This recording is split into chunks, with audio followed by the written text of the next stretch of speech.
I'm Jade, and today we're going to be talking about The Darkest Minds by Alexandra Braken. This book, I wasn't expecting to love it as much as I did, because I heard the hype and the amazing things and I was like, it can't be that good. It's just, I don't know, to have such a cool story behind it, because I mean the synopsis is pretty cool. I'll tell you in a minute, obviously. But then everyone was saying it's amazing as well. It's too good to be true.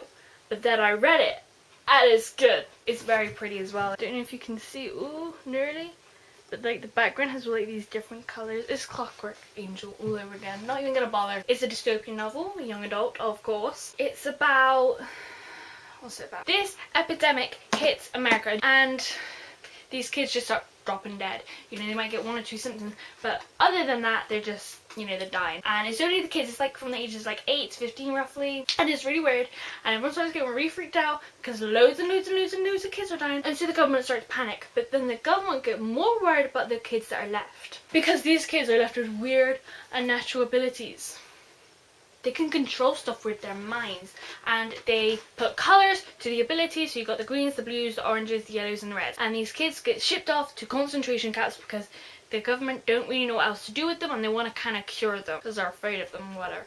I mean, they're rebellious teenagers, they can't be trusted. Our protagonist's name is Ruby, and she gets sent off to a concentration camp. It was oh so good. It was oh so action-packed, fast-paced, amazing character development, amazing characters. The scenes were lovely and scary and sad and amazing and lovely all at the same time. 10 out of 10. One of my favourite books ever. Read it. It's the first of a trilogy. All three are out.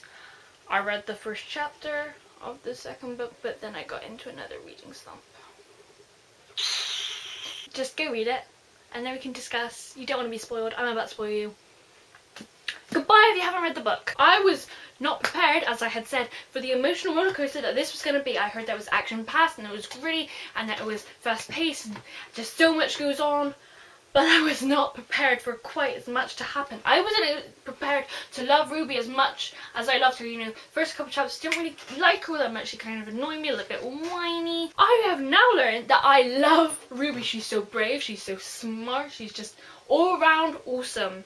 And she's super duper relatable, and just the character development at the start, she's too scared to stand up for herself, and by the end she's like using her powers willy-nilly. Telling that Martin's guy to take a hike, he was nasty, okay? Just, I don't really like oranges as a whole by the end of this novel, because you got Martin, no, and then you got Clancy. I'm gonna talk about him a little bit later. And Liam as well. Liam is, I think, one of the cutest guys I've ever read in the book.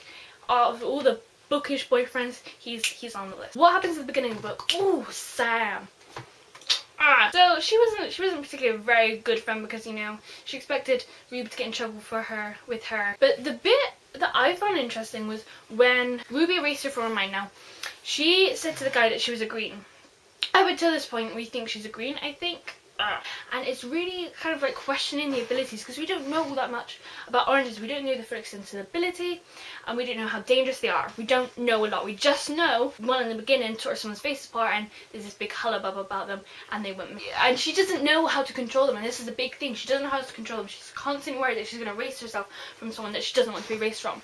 And it's very pressuring. Is that a word? There's a lot of pressure. It's very worrying. And then of course we escape camp because of the noise, and that was scary as well. That guy, what was his name? Was his name Rob? I'm pretty sure it was Rob. She grabbed him, and then she slipped into his mind, and she saw him kill those kids. I thought that, was her name Sarah? I think it was Sarah. I thought she was like really like sweet and kind. She didn't know about Rob. He was leading her on. I was like double agent kind of ordeal. Turns out it's just this agency thing. What was it even called? Not a big fan, have to say. They sound pretty controlling and mean, and I don't like the sound. I can't remember why exactly they're bad, and everyone kept saying how they're bad. That whole scene where they first really get to know each other, and she's kind of like, hi guys, I'm in the back of your van. They're in this chase scene, and we're under pressure. We kind of have to learn everybody in this circumstance, and it really sets up nicely. Where they're in the motel, Ruby's like, yeah, I have 16 and nursed leg legs, so she was like, you know, I can totally imagine, you know, if I was in her shoes and had never like done something like that, that is pretty normal and everyday, like, and she's never had the chance to do it. There's definitely like loads of those kind of things. I wanted to pluck my eyebrows and shave my legs and all this girly stuff and dye my hair and all this fun stuff that I felt like I couldn't do it until I was older, and she never had the chance to do it, like makeup and clothes and everything. She completely missed out on it. And I think it's important that you get those choices and you get to find out and play with these kind of things to establish who you are, you know, experiment while you're young, while you can. And she didn't get that, and I really do feel for her. And it's just little things, you know, the little things that catch your attention. And kind of puts the puts it in perspective, where they're comparing camps, and then they didn't even have white noise, and she's like, oh, what kind of camp did they go to? Candyland? So funny. It's like, I was thinking the same, like, what kind of camp did they go to? They didn't even have white noise. Psh, psh, they get to complain. Not after Ruby's been through. Their banter was so much fun. And then we get to East River, that first arrival scene, you know, when Liam was giving her the fruit, and they danced, and they had a nice warm meal, and Zeus found friends, and they were all together. It was so cute. I love that scene. It really touched my heart. And it was just kind of like warm and safe and happy. And I think that was the last like really happy scene before things kind of went downhill.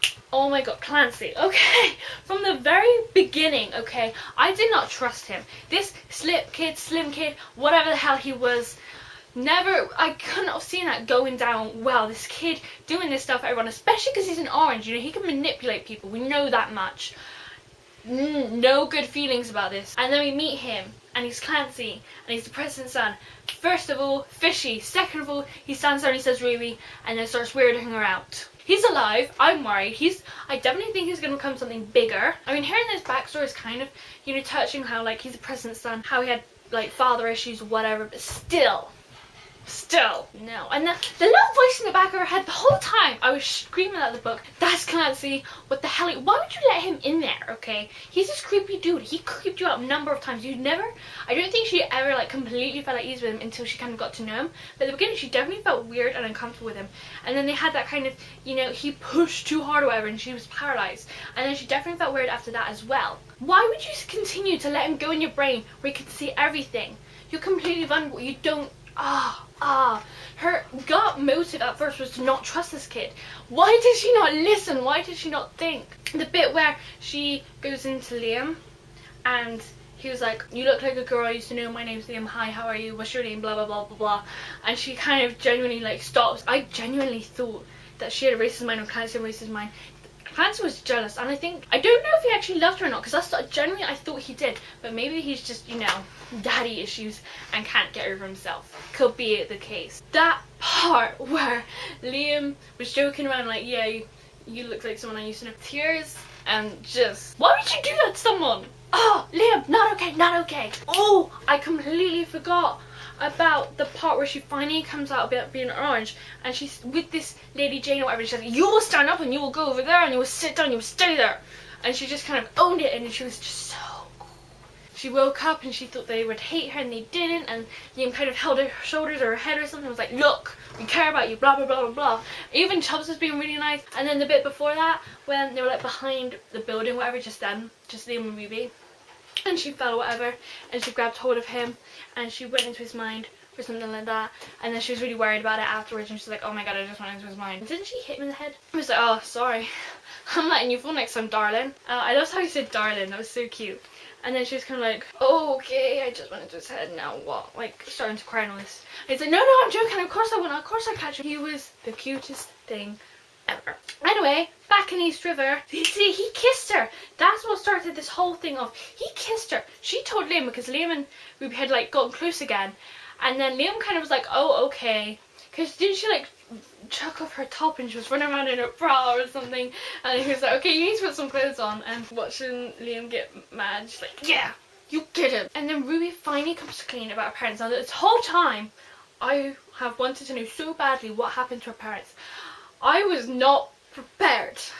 I honestly didn't think, like, I thought it was bad, but I didn't think it would be that bad. She erased her parents' memory, and it was on her birthday, and they had this huge argument before, and she was really worried about getting sick, and she genuinely was in a lot of pain and genuinely didn't want to go to school. And she's like, Mommy, I don't feel well, do I have to go to school today? And there wasn't chocolate pancakes, and it was her birthday. And her mum was like, who the hell are you? Put her in the garage, and then they sent the people on after her. That was the most horrible, gut-wrenching, heartbreaking, horrible thing ever. And then there's this, you know, East River showdown. Oh, Chubbs comes and gets her. And I remember being really proud of Chubbs because at this point he's kind of seen it as a geek. He's not really showing stand up for himself much or anything.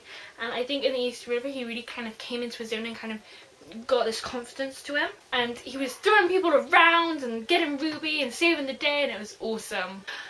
And then we're in the car and it's all happy everyone. Delivering Jack's letter. He went to find Jack. He shot Chubbs. People tried to help. They couldn't let him help because, you know, they're kids. They belong in concentration camps. You can't let someone help you like that. It was all for nothing. Jack had written this letter saying, basically, look, Dad, yeah, I'm weird, but I don't care. I'm better than you. So have a happy life. It doesn't matter because, you know, I'm better than you. You're worthless. Boom. Laters. And Chubbs got shot for that. The panic button. She kept keeping it. Just why? Why would you ever need their help? They'll capture you. You'll be stuck with them. What good can that do? Like, Chubbs is alive, but no, she shouldn't have pressed the panic button. She shouldn't have kept. 10 out of 10, as I said. Completely amazing. Fell in love with it. Fell into the world. This whole concept is such a cool idea. It was kind of very like road trippy kind of feel to it because they were constantly in the Black Betty. And I loved that vibe to it. It was so cool. You know, the writing as well was amazing. Let me know what you thought, because I certainly loved it. My favourite character was either Liam or Ruby. I actually can't decide. I thought it would be Liam, but I really loved Ruby as well. The song is Big Eyes by Lana Del Rey. I listened to this and first discovered it whilst I read the book, and I was obsessed with it, so I kept listening to it. Wow, and there's not loads of similarities, but there are some connections. There's, you know, with your big eyes and your big eyes, there's definitely lots of lies in this book. And I really like, you know, the trumpet band, and I think it kind of matches the themes of the book well. Could just be me. Let me know if you have a better one, because, you know, I kind of just, that's what I listened to while reading the book, so it just stuck. Anyway, that's all I have for you guys today. Thank you so much for watching. I hope you have an awesome morning, afternoon, evening / night. My name's Jade. I hope I see you again next time. Bye. She's super duper related to it is about a world. Earth is that world. Get blah blah words.